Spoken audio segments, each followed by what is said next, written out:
por la felicitación. Respecto a la mediación familiar en España, en este breve periodo de tiempo que tengo para comentarles, voy a hacer un pequeño esbozo de las luces y sombras de la mediación familiar en España. Realmente la mediación familiar ha tenido unos cambios muy significativos en España, ha necesitado de grandes cambios tanto sociales como legislativos. Evidentemente, dichos cambios se han culminado, como muy bien ustedes saben, ya se han mencionado en varias ocasiones, con nuestra ley del 2012 de asuntos civiles, de mediación sobre asuntos civiles y mercantiles. No obstante, toda la labor sobre mediación familiar, como muy bien apuntaba la profesora Azcárraga, viene de mucho antes. ¿Desde qué momento? Concretamente, desde la promulgación de nuestra ley 30/81 del divorcio, del 7 de julio del 81 sobre el divorcio. ¿Por qué? Porque, como muy bien comentaba el ilustre juez de familia, nosotros también en España tenemos juzgados de familia, pero los nuestros se crearon a través de la aceptación del divorcio en España en el año 81. A partir de 1983 se empezaron a instaurar en España los juzgados de familia. ¿Qué supuso la instauración de los juzgados de familia? Supuso que se incluyeran en todo lo que era el sistema del juzgado tanto psicólogos como trabajadores sociales. Por tanto, se empezaron a animar los jueces, con la colaboración de los psicólogos y de los trabajadores sociales, a incluir la mediación intrajudicial una vez ya iniciado el proceso de separación y divorcio en los citados juzgados. ¿De acuerdo? Los pioneros en España, los juzgados pioneros, fueron los juzgados de Barcelona. Agradezco públicamente, aunque no esté al juez, el ilustre juez don Pascual Ortuño, juez de familia de Cataluña, que fue uno de los pioneros en introducir la mediación familiar intrajudicial en España. ¿Qué ocurre? No solamente se inició ese proceso intrajudicial, sino que a partir de los años 90 se empezaron empezó a proliferar los servicios sociales de potenciación de la mediación familiar en España a través de los distintos ayuntamientos, con la colaboración de los colegios de abogados.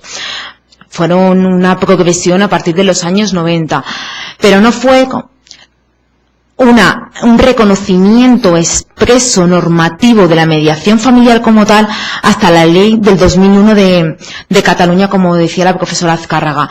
Fue el hito, la mediación de familia de Cataluña fue el hito a partir del cual el resto de las comunidades autónomas tuvieron la puerta abierta para redactar y desarrollar sus propias leyes de mediación. Por ejemplo, les digo que en la actualidad 13 de las 17 comunidades autónomas españolas tienen ley de familia, de mediación familiar. ¿Qué ocurre? En España, en el ámbito estatal, junto con esas leyes autonómicas, no fue hasta el año 2005 cuando se reconoció la mediación familiar. En el año 2005, la Ley 15/2005 de 8 de julio realizó una modificación del Código Civil y de la Ley de Enjuiciamiento Civil en materia de separación y divorcio. Concretamente, la citada ley eliminó las causas para separarse y divorciarse, y hizo una libertad total de separación y divorcio simplemente a partir de los 3 meses de la celebración del matrimonio.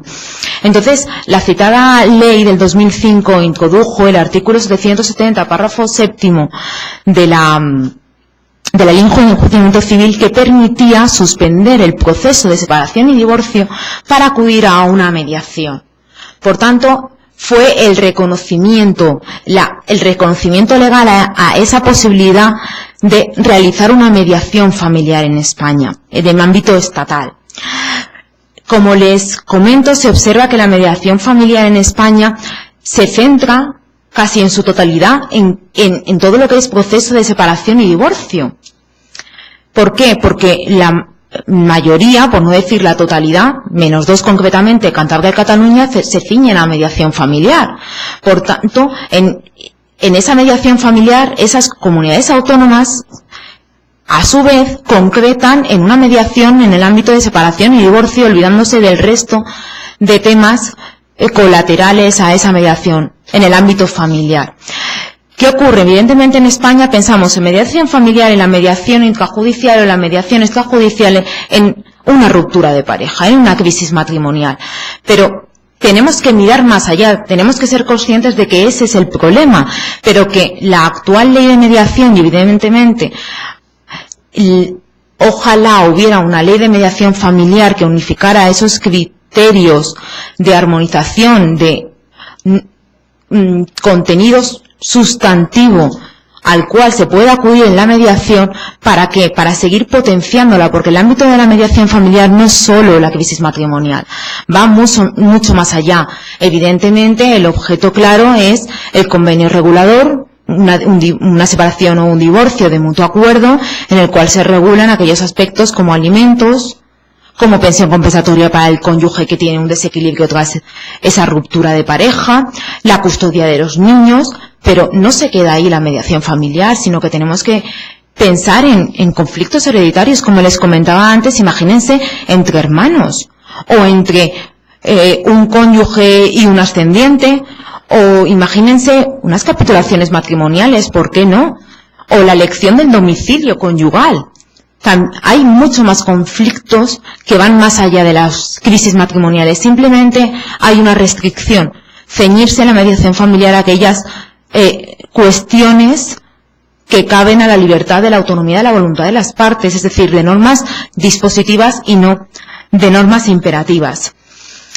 Por tanto, las ventajas que nos ofrece la mediación familiar son enormes. El respaldo institucional en materia de mediación familiar en España para el ámbito profesional es muy consistente. Como les decía, tenemos tanto la ley estatal como las leyes autonómicas, pero también hay que reconocer las desventajas que yo les decía, esa heterogeneidad, esa diversificación de normas, las cuales es necesario la armonización, es necesario unos criterios únicos respecto de qué es la mediación familiar, sobre qué se puede ceñir la mediación familiar, cuáles son los miembros de una familia que pueden acudir a ella, en qué momento.